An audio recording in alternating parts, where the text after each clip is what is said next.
Hey, you made it to Friday. It's the Daily Nugget, dnugget.com for June 6th.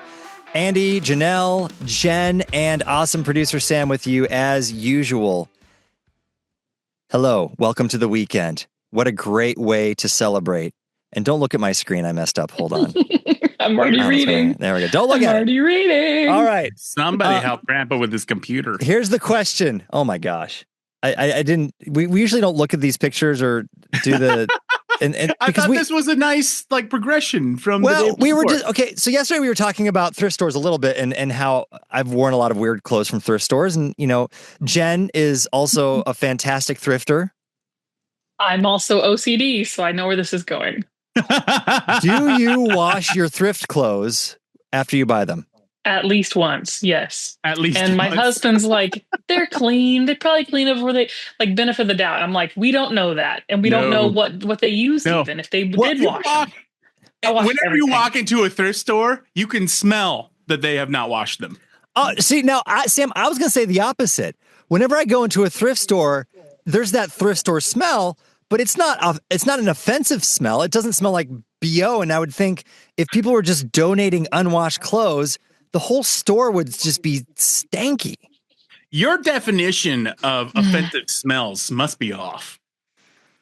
I mean, Janelle, do you think it smells there's a distinct bad smell when you go into a thrift store? Maybe there's mothballs. not a smell, but every thrift store has a smell. A different, exactly. A different smell. It's but it is strong. But whenever you walk into a thrift store, I would describe just about any thrift store smell as aged. But here's the thing. Even like clothes I buy at Walmart or wherever with tags on, we wash those too. You don't know what dyes are in there, how many people have tried them on. I've been burned one time and that was enough, where I bought a new shirt and I wore it to like Christmas services or something. And by wearing it, my body heat warmed it up enough where it like activated whoever sweat in it before me. Oh. And it was horrible.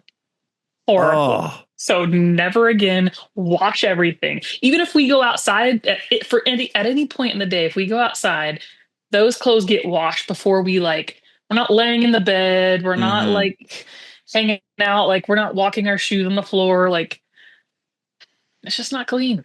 Wash it and set in the sun. Yeah. All right. Well, we'll send the picture. So here's the picture. You kind of saw it, but this guy who wore thrifted clothes and ended up with a terrifying skin disease. There he is. I'm getting itchy. Yeah, look at that. He is. I mean, and that's from wearing thrift store clothes. I guess so. That's what he says. I mean, or is he just blaming it on that? Yeah.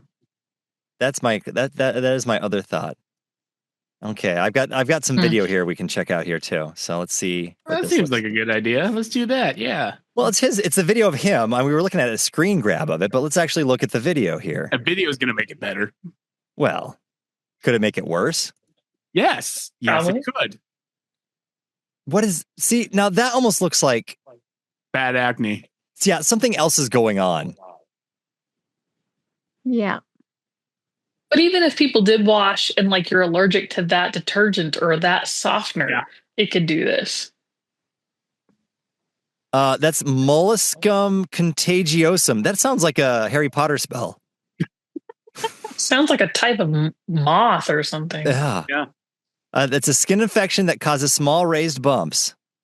Those aren't small. Yeah. Well, I mean, so does adolescence. So yeah.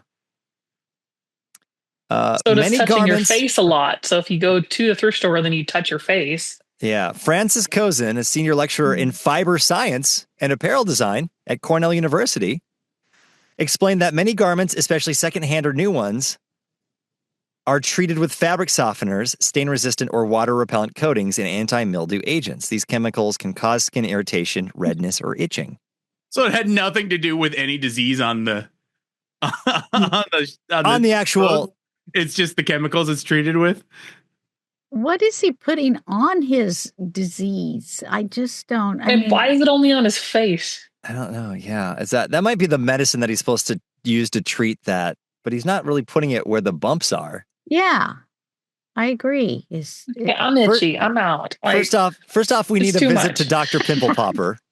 Oh yeah, that's right. What about that? That's not what this is. Looks like it. I mean, this is very similar. Yeah. I don't know. I can't watch it anymore either. We'll get out of that. I'm done. Remember when you asked if it could get worse? Totally. Shocker. I mean, I feel like that is the classic Nugget. Just when you think it couldn't get worse, it did. You're welcome. You're welcome. Well, and here we go. We are a public. We try to serve the public good. So experts warn that skipping a wash can expose you to skin infections like ringworm too. Oh, so lovely. Bottom line, that makes me feel better. Just wash before you wear. Wash before you wear. That's the name of the episode. Eat treat. And that's the Nugget.